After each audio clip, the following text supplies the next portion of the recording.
Hey guys, welcome to the first episode of the Dugout India, a podcast where we unravel the journeys of the underdog athletes of India. And in the first episode, we have a really special guest among us. If you don't know, he is Mr. Abhishek Pal, a national level runner, state level champion, Asian champion, and a true long distance runner. So, Abhishek bhai, we are glad to have you on board with us. नमस्कार। मैं अभिषेक पाल एक international athlete हूँ जो कि long distance में काफ़ी सारे international भी मेडल हैं, नेशनल से भी हैं। फिलहाल अभी की जो TCS 10K में मैं कोर्स रिकॉर्ड भी किया हूँ और अभी फिलहाल मैं एशियन चैंपियनशिप सिलेक्शन भी हुआ है, इसी मंथ के लास्ट में है। तभी उसकी तैयारी कर रहा हूँ, जो कि उसके बाद मैं वर्ल्ड चैंपियनशिप के लिए भी क्वालिफाई उसमें से कर सकता हूँ। तो अभिषेक भाई, हमें बिगनिंग से बताओ। लाइक इंडिया के अंदर जनरली लोग क्रिकेट और बाकी स्पोर्ट्स को प्रेफरेंस देते हैं, बट आपने लॉन्ग डिस्टेंस और ट्रैक एंड फील्ड को कैसे चूज किया? मतलब ये बहुत एक्साइटिंग चीज है, तो बताओ आपने इसको कैसे चूज कैसे किया? वैसे तो देखा जाए, जैसे कि जो मेरे बड़े भाई भी थे, मैं उनसे ही सीखा। मेरे घर में सब आज ज़्यादातर सभी एथलीट ही हैं, वो भी लॉन्ग डिस्टेंस के ही हैं। तो जितने लोग हम लोग, दो भाई और बहन भी हैं सब, तो सभी लोग ही लॉन्ग डिस्टेंस ही करते हैं। मेरे घर में ही मतलब सब लोग गेम ही करते हैं, एथलेटिक ही करते हैं। तो मतलब आपकी फैमिली में ही सब लोग, तो आपको वहीं से मोटिवेशन मिला बेसिकली? हाँ जी। हाँ जी। वैसे बताया जाए, जैसे दंगल मूवी है, वैसे हमारा भी थोड़ा सेम ही स्टोरी है। हमारे चाचा जो अच्छा। हमें मतलब कि कोच थे, वैसे सेम स्टोरी है, बट अभी थोड़ा वेट कर रहे हैं कि शायद क्या कुछ दिनों बाद हमारी भी एक रियल स्टोरी आएगी सबके सामने। तो हम भी थोड़ा कर रहे हैं, कोई अच्छा मेडल या कुछ अच्छा हो जाए तो उसके बाद वो प्रूव करने के लिए हमें भी बेस्ट रहेगा। ये ये एक मीडियम हमने तभी बनाया है कि जैसे आपके जैसे एथलीट्स हैं जिनके बारे में लोगों को नहीं पता, उनको पता चले कि आप लोगों की जर्नी क्या है। ये रीजन इसको स्टार्ट करने का यही है।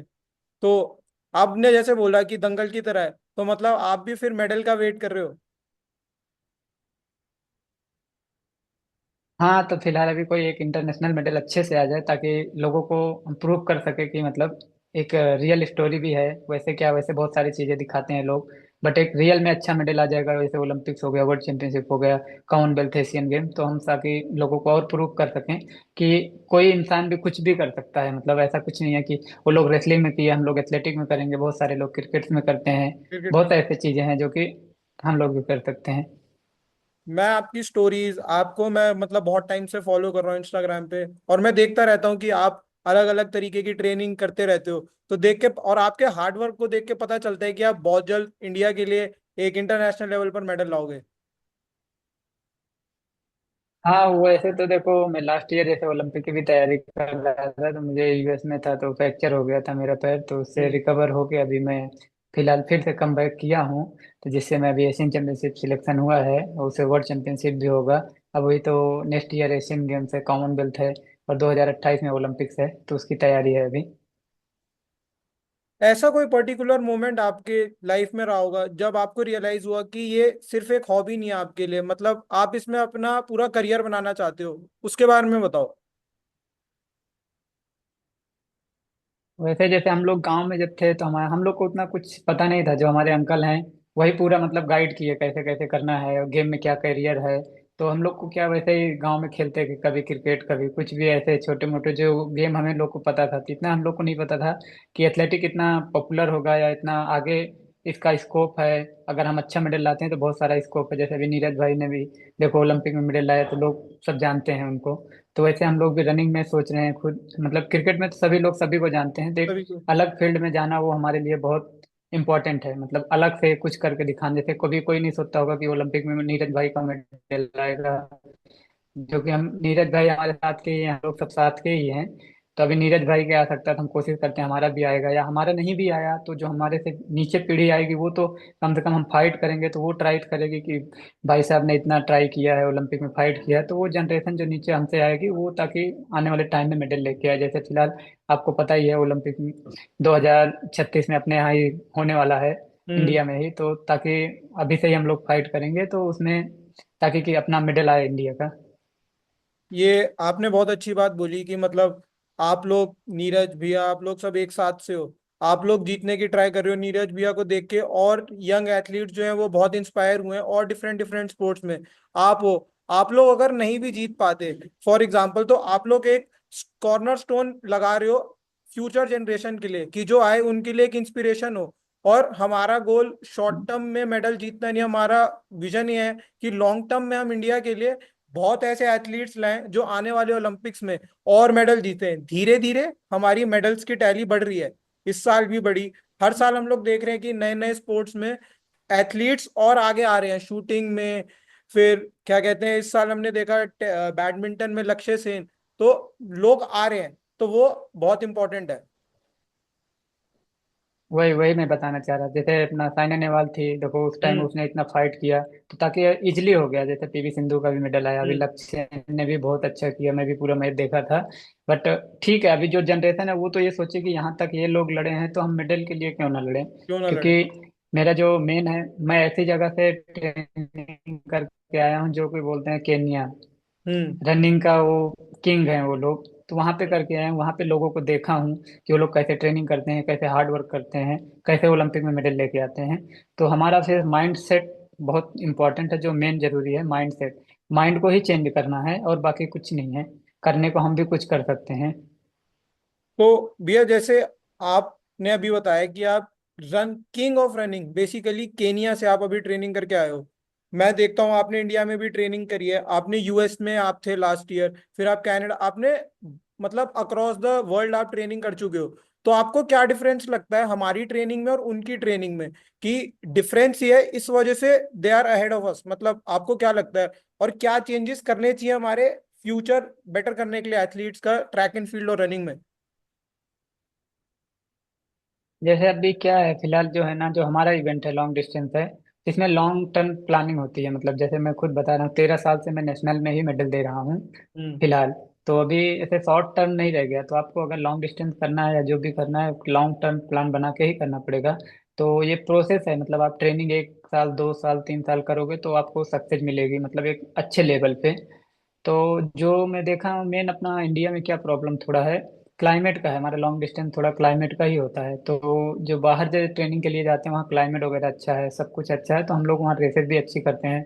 टाइमिंग में भी इम्प्रूव आता है, ट्रेनिंग में भी रिकवरी भी बॉडी जल्दी होती है। तो उससे ज़्यादा हम लोग ट्रेनिंग वो कर सकते हैं और रिजल्ट भी अच्छा देते हैं बाहर जाके। तो आपको क्या लगता है कि जो हमारे और एथलीट्स हैं उन सबको ये इंटरनेशनल ट्रेनिंग का एक्सपोजर लेना चाहिए, और वहां पे जाके एक बार देख कर आना चाहिए कि वो लोग किस तरीके से ट्रेन कर रहे हैं। नहीं वो तो है ही है, बट एक पहले जैसे स्टार्टिंग है, जैसे अभी किसी का स्टेट लेवल है, किसी का डिस्ट्रिक्ट लेवल है, तो उस हिसाब से आप अपना प्लानिंग करके, जैसे डिस्ट्रिक्ट में है तो स्टेट ट्राई करें, स्टेट है नेशनल, नेशनल है तो इंटरनेशनल, इंटरनेशनल हो गए तो आप आपको इतना एक्सपीरियंस अपना, आपको इतना सारा वो सब मिल जाएगा कि आप खुद बाहर जाके ट्रेनिंग कर सकते हैं। और एक नॉलेज हो जाएगा कैसे ट्रेनिंग करते हैं वर्ल्ड में। और बहुत सारे कोचेस भी हैं जिससे कांटेक्ट भी कर सकते हैं, जिसके थ्रू आप बात कर सकते हैं कि कैसे कैसे ट्रेनिंग प्लान होता है एक इंटरनेशनल एथलीट बनने के लिए, या एक वर्ल्ड क्लास एथलीट बनने के लिए कैसे कैसे क्या होता है। तो आप कांटेक्ट बहुत सारे कर सकते हैं। वैसे फिलहाल अगर गेम करना है अच्छा, तो मैं बोलता हूँ कि केन्या जाके एक बार सबको देखना चाहिए कि वहाँ पे लोग कैसे ट्रेनिंग करते हैं और कैसे रहते हैं और क्या उनका मेंटालिटी है, और ट्रेनिंग कितना मतलब मन से करते हैं वो लोग।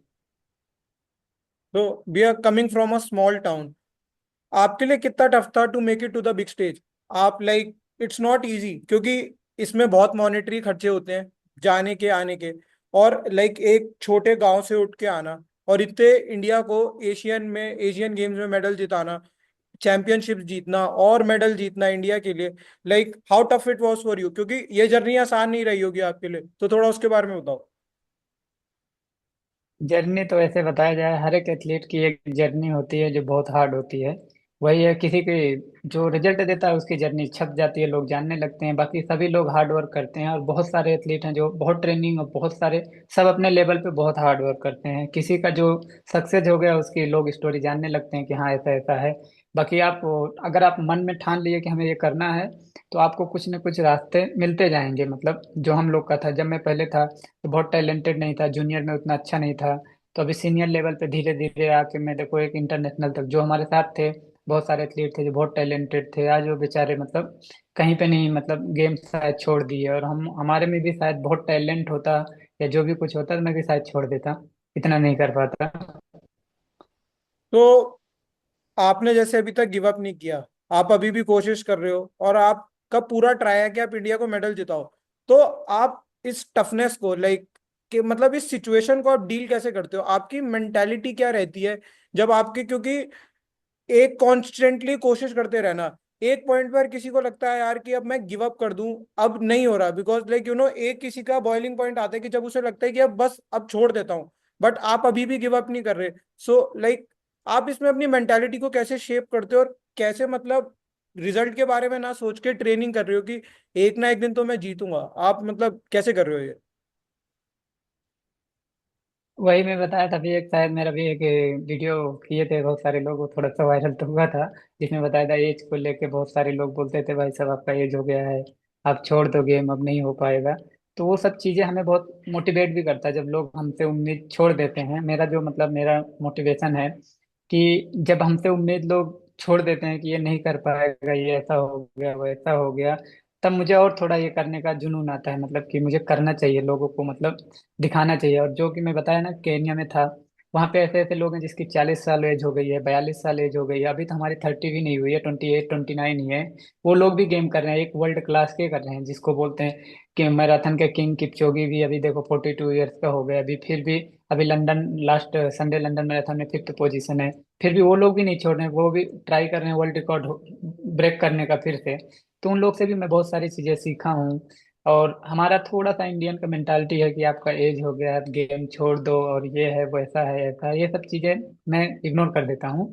ये सब चीजें लोग बोलते हैं, जब आप परफॉर्मेंस देंगे, आपका रिजल्ट अच्छा आएगा, तो लोग का माइंड खुद का खुद चेंज हो जाएगा, नहीं भाई साहब आप में टैलेंट था, आप कर सकते हो। बहुत सारी चीजें ऐसे हैं जो अपने आप को खुद को मैं मोटिवेट करता हूँ। मुझे लगता है भैया age is just a number, और कभी भी कुछ करने की ना कोई एज नहीं होती। अगर आप डिटरमाइंड हो और आप गिव अप नहीं कर रहे ना, तो आपको रिजल्ट मिलेगा। आप हो, आप गिव अप नहीं कर रहे, आप अभी भी केनिया यूएसए आप जगह जगह ट्रैवल कर रहे हो, just to learn, just to see कि वो लोग कैसे करते हैं, और वहां से ये चीज चीज सीखना कि एट द एज ऑफ 42 वो गिव अप नहीं कर रहे, and he is still trying to win for his country Kenya. तो आपके अंदर भी वो जील और ड्राइव आ रही है उनको देख के, and I am pretty sure कि आप बहुत जल्दी इंडिया के लिए मेडल लाने वाले हो। ये उम्मीद हम भी यही करते हैं, अभी एशियन चैंपियनशिप और वर्ल्ड चैंपियनशिप पे देखते हैं उसमें अच्छा हो जाएगा, क्योंकि अभी मेरे को लास्ट ईयर इंजरी जो था वो भी ठीक हो गया है। तो कोशिश करते हैं कि अच्छा ही हो जाए। वी ऑल नो भैया कि कितना टफ रूटीन और लाइफस्टाइल होता है एक एथलीट का, like proper balance diet, proper training routine, sleep schedule, सब कुछ। सो आप थोड़ा उसके बारे में बताओ कि लाइक आपका डेली रूटीन क्या है, कि जो और यंग एथलीट्स हैं, जो ट्रैक एंड फील्ड एथलीट्स हैं, जो ये एपिसोड देखेंगे, उन्हें पता चले कि एक एशियन विनर, एक नेशनल लेवल ट्रेनर कैसे ट्रेन करता है और कैसे मतलब अपना पूरा शेड्यूल प्लान करता है। नहीं, वैसे देखा जाए, देखो डिसिप्लिन सबसे इम्पोर्टेंट है। आप जितना डिसिप्लिन में रहेंगे और हार्ड वर्क करेंगे, उतना ही आपका रिजल्ट अच्छा आएगा। अगर आप थोड़ा बहुत भी मिस करते हैं ट्रेनिंग या कुछ भी करते हैं, तो आपको रिजल्ट में फिर बाद में दिक्कत होती है। तो जैसे मैं ही बता रहा हूँ, साल एक साल हो जाता है, घर घर घर भी नहीं जा पाते हैं। फिलहाल अभी मेरे यहाँ भी जैसे बहुत बड़ा प्रोग्राम है मेरे 21 मई को, और मुझे जाना है एशियन चैंपियनशिप, तो शायद मैं नहीं जा पाऊंगा। तो इतनी भी सिचुएशन आ जाती है जो कि पूरा फैमिली मेरा इकट्ठा ही होगी और मैं ही नहीं हो पाऊंगा उसको उसमें प्रोग्राम में। तो ये सब चीज़ें थोड़ा थोड़ा अवॉइड करना चाहिए, क्योंकि आपको एक एथलीट बनना है तो एक बोलते हैं ना, बहुत डिसिप्लिन में और बहुत सारी चीज़ें आपको त्यागना पड़ता है। तो उसके तब जाके एथलीट एक अच्छा बनता है। अगर आप सब चीज़ आप मैंने सब चीज़ नहीं हो सकता है एक एथलीट की लाइफ में। ये बहुत आपने बड़ी बात बोली है कि लाइक आपकी फैमिली होगी पूरी बट आप नहीं होगे, और that is just for the sake of the country, क्योंकि आपकी डिजायर ये है कि आप उन इवेंट्स को शायद दोबारा कभी जी लोगे, बट अगर मेडल आप जीत गए तो वो सब जो आप गिव अप कर रहे हो वो आपके लिए वर्थ इट होगा। वही वही। भैया हर इसके एथलीट की लिए ही मैं बोलता हूँ लाइफ एथलीट की लाइफ बहुत टफ है। जितना आप डिसिप्लिन हार्ड वर्क करेंगे, आपका रिजल्ट उतना ही बेस्ट होगा। टैलेंट एज नहीं मैटर करता है। भैया हर एथलीट की लाइफ में एक डाउन फेज आता है, आपके में भी आया होगा। जैसे आपने थोड़ा सा हिंट दिया कि आपके आप ओलंपिक्स के लिए ट्रेनिंग कर रहे थे और आप यूएस में थे और आपकी लेग में इंजरी हो गई, तो आपने उस टाइम पे डील कैसे किया उसके साथ, वो बताओ। वही एक एथलीट का है, अगर वो अपने आप को मेंटली बहुत स्ट्रांग कर दे। देखो गेम का पार्ट ही है पेन, इंजरी आपको आएगी। आप एक वर्ल्ड लेवल पे आप करेंगे ट्रेनिंग, हार्ड वर्क करेंगे, तो आपको पार्ट ऑफ गेम इंजरी, उससे कम बैक कैसे करना है, आपको माइंड कैसे सेट करना है, बहुत सारी चीजें चेंज हो जाती हैं लाइफ में। जब आपकी इंजरी आ जाती है तो आप कुछ एक्टिविटी नहीं कर सकते या कुछ भी, आप सिर्फ रूम में रहते हैं, फिजियो को दिखाते हैं, मसाजर को दिखाते हैं, डॉक्टर को दिखाते हैं, तो आपके माइंड में बहुत सारी चीजें, गलत थॉट आते रहेंगे कि मैं नहीं कर सकता हूँ, मेरा ये हो गया, मेरा ऐसा हो गया। बट उसको आप कंट्रोल करो, एक एक समय आता है वो भी ठीक हो जाता है। उस पे भी आप कम बैक करेंगे तो वो सबसे बड़ा मतलब हमारे लिए मोटिवेट होता है, हमें उससे जो सीखते हैं, फिर उसके बाद जो परफॉर्मेंस देते हैं उसमें जो मजा है, फिर वो खुशी, वही खुशी है समझ लीजिए, जब हम कम बैक करते हैं तो। कमबैक स्टोरी बेसिकली हमने देखा, जैसे अभी बहुत, सिर्फ ट्रैक एंड फील्ड में नहीं, सब स्पोर्ट्स में हम देखते हैं कि इंजरीज हो जाती हैं और डाउन फेज आता है। जैसे विराट कोहली एक प्राइम एग्जांपल है। उनके 2-3 साल का स्लम्प था, सब लोगों ने उन्हें बहुत क्रिटिसाइज किया, विराट कोहली जैसे एथलीट को। But eventually he made a comeback, और ऐसा कमबैक की कोई सोच भी नहीं सकता। तो एक उस लेवल के एथलीट की देख के आप लोगों को भी इंस्पिरेशन मिलती होगी, है ना? वही वही मैं बताया ना, सब एक पार्ट ऑफ गेम का पार्ट ही है इंजरी। मतलब अगर डाउन नहीं आएगा तो हम फिर थोड़ा अपने आप को भी नहीं वो कर सकते हैं। मतलब जैसे कि हम डाउन जाते हैं फिर भी अपने आप को पता चलता है कि हम क्या चीज थे और क्या कर सकते हैं, फिर उसको सुधार के फिर जो कमबैक करना, वो सबसे मतलब वो होता है, मतलब खुशी भी मिलती है और उसके लिए बहुत फील भी होता है अच्छा कि हम कमबैक किए, लोगों को दिखाए कि हम कर सकते हैं। कोई भी लोग कुछ भी कर सकता है अगर अपना ठान लिया तो। अगर वो मन में ठान लिया कि हमें कमबैक करके ही दिखाना है तो कोई भी कर सकता है। लाइफ में कभी भी हार नहीं मानना है मेरी तरह। मैं तो यही बोलता हूँ लोगों को कि लाइफ में कभी भी हार नहीं मानना, आप लगे रहो, कभी ना एक दिन आपको जरूर सफलता मिलेगी। भैया ये श्योरली ये देख के ना बहुत लोग इंस्पायर होंगे, और मतलब आई बेट कि मतलब उनको यही चीज सीखने को मिल रही है आपसे कि कभी गिव अप नहीं करना। एज हो, इंजरी हो, फाइनेंशियल इशू हो, आप छोटे टाउन से हो, ये सब कुछ मैटर नहीं करता। अगर आप डिटरमाइंड हो टू विन तो आप जीतोगे। आपको टाइम बेशक लगेगा, बट आपको रिजल्ट जरूर मिलेगा, क्योंकि आपने हार्ड वर्क किया है, आपने चीट नहीं किया प्रोसेस को, और आप जीते हो। बस ये यही मेरा सिद्धांत भी है और यही लोगों को मैं बताना चाहता हूँ, आप करो। कभी किसी को लेट कोई चीजें मिलती हैं, किसी को पहले मिल जाती हैं, मिलेगा आपको भी, बट आपके टाइम के हिसाब से मिलेगा।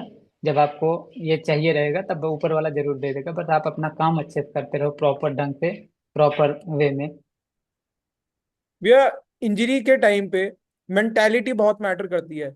लाइक मेंटालिटी एक ऐसा वर्ड है जो हर स्पोर्ट्स में बहुत सुना जाता है। मेंटालिटी मेंटालिटी मेंटालिटी होना बहुत जरूरी है।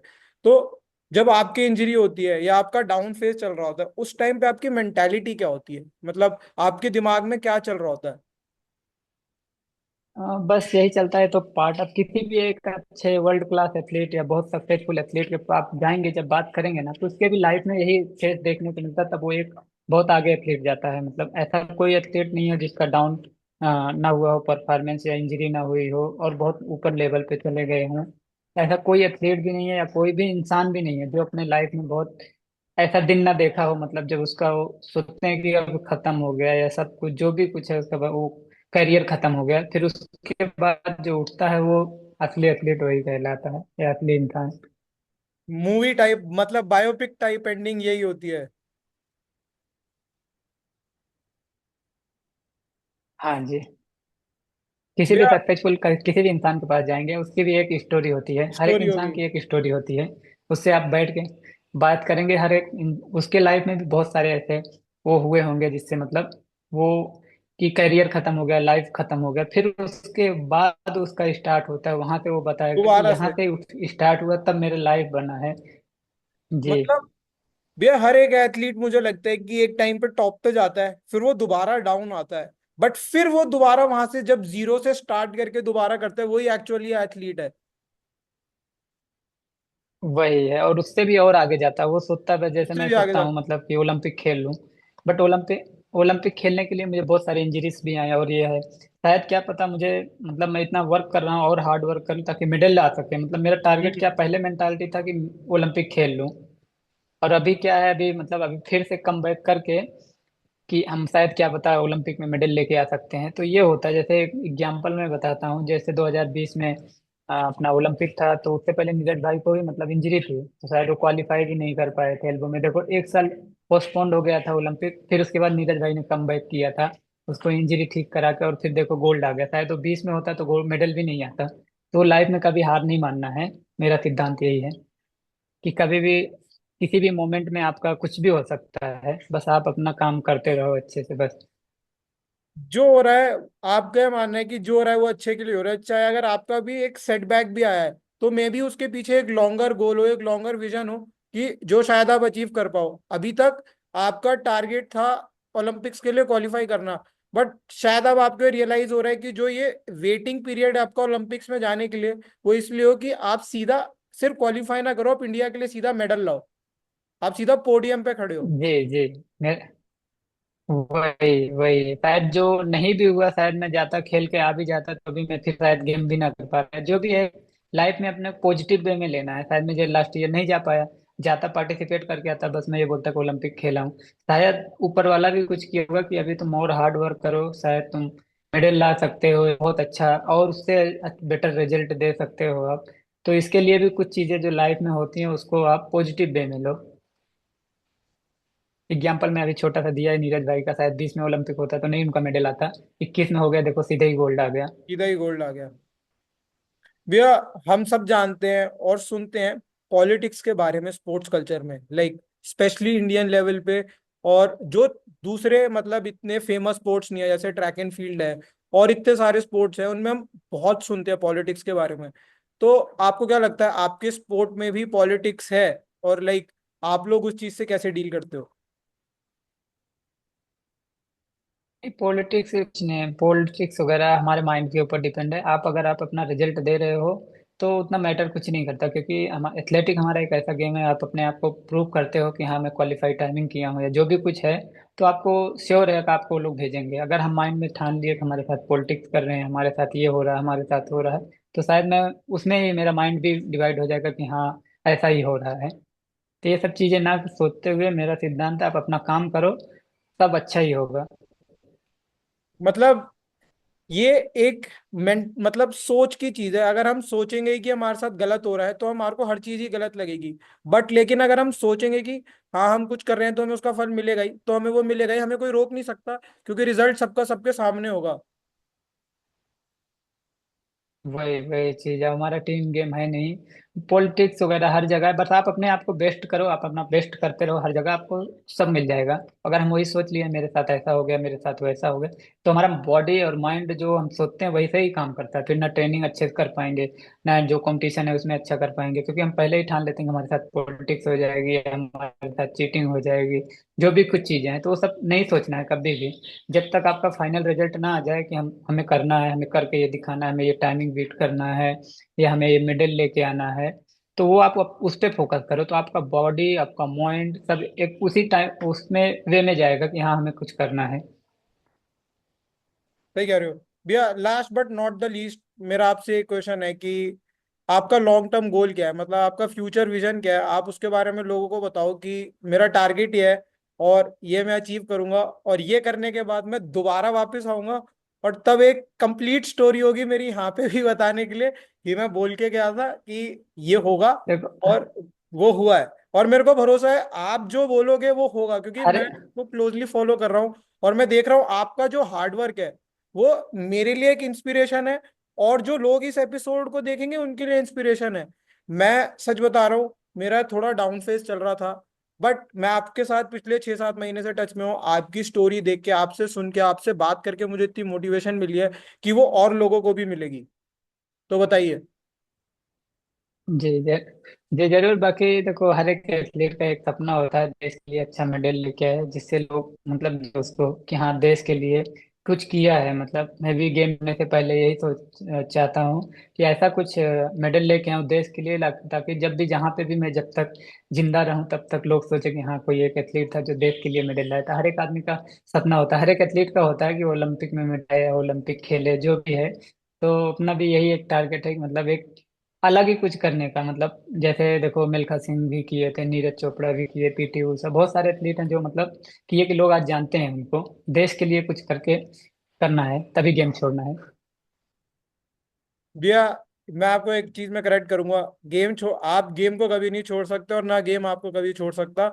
वो आपके इतने करीब है कि अगर जस्ट इन केस आप कभी मेडल नहीं भी जीते ना, तो आप लोगों के लिए ऑलरेडी स्टोरी हो, आप इंस्पिरेशन हो। आप फ्यूचर जनरेशन को हाँ ट्रेन कर रहे हो। आप ट्रेन करोगे, वो दिख रहा है आपका। जो आपने एक चीज बोली कि हमारा जीतना मैटर नहीं करता, मैटर ये करता है कि आने वाली जो पीढ़ी है, जो जनरेशन है, वो मेडल जीतने के लिए रेडी हो, और आप वो करोगे। जी जी, वही मैं बोल रहा हूँ कि एक इतना मुकाम, मतलब एक उस लेवल तक जाना है ताकि जो जनरेशन है ना उसको इजी वे में लगे कि हाँ ओलंपिक मेडल जीतना हो, रिकॉर्ड बनाना, ये सब इजी वे में हो जाए मतलब आने वाले टाइम में। अभी तो बहुत हार्ड लगता है क्योंकि लोग सोचते हैं बस मैं ओलंपिक खेल लूँ, एशियन गेम खेल लूँ, ऐसे मतलब ये सब एक इंटरनेशनल खेल लूँ या मेडल आ जाए। तो वो चीज़ मैं थोड़ा सा चेंज करना चाहता हूँ कि वो आने वाले टाइम में लोगों को इजी वे में हो जाए। समझ गया भैया। मैं मेरे को लगता है कि ये पक्का होगा जो आप सोच रहे हो। बाकी थैंक यू भैया, आपने अपना टाइम दिया, अपने बिजी शेड्यूल से निकाल के, और आप आए। मैं मेक श्योर करूंगा थैंक यू कि सो मच ये सर। एपिसोड ज्यादा से ज्यादा लोगों तक जाए। आप ये मत सोचना कि आप बस आप आ जाए और दोबारा नहीं आओगे। आई विल मेक श्योर कि आप दोबारा दोबारा आते रहो और लोगों को अपनी नई स्टोरीज और सबसे मोटिवेट करते रहो। ये आपका जय जय। एक मतलब कंट्री से बहुत एक रिलेशन है। आपको शायद अभी समझ नहीं आ रहा, बट आप एक्चुअली में बहुत लोगों को इंस्पायर कर रहे हो। उसके लिए पूरे जनरेशन की तरफ से आपको थैंक यू। थैंक यू सभी को, क्योंकि मुझे भी सब लोग का आशीर्वाद है और बहुत सारे लोग की दुआएं जो होती हैं मेन इम्पोर्टेंट, वो भी होती हैं लोगों की दुआएं, वो सबसे इम्पोर्टेंट है। वो लोग हमारे लोगों के हैं हमारे पास, तो मैं इसके लिए भी अच्छा करते जा रहा हूँ। बाकी मेरा काम है करना, बाकी लोगों का भी दुआएं जो होती हैं वो इम्पोर्टेंट है। तो वो भी सब लोग का है, उसके लिए धन्यवाद। मैं जो भी व्यूअर है, मैं सबसे सिर्फ एक गुजारिश करूंगा कि वो सब अभिषेक भाई को फॉलो करें और उनकी स्टोरी को क्लोजली फॉलो करें जब तक वो मेडल नहीं जीतते। क्योंकि वो मेडल आने वाला है, बहुत जल्दी आने वाला है, मुझे श्योरिटी है। और जब आएगा तब आप लोगों को भी उतना ही प्राउड होगा जितना पूरे देश को होगा उन पे। तो प्लीज जरूर फॉलो करें जी डग आउट जी। इंडिया को, ऐसी और एथलीट्स की स्टोरी सुनने के लिए। और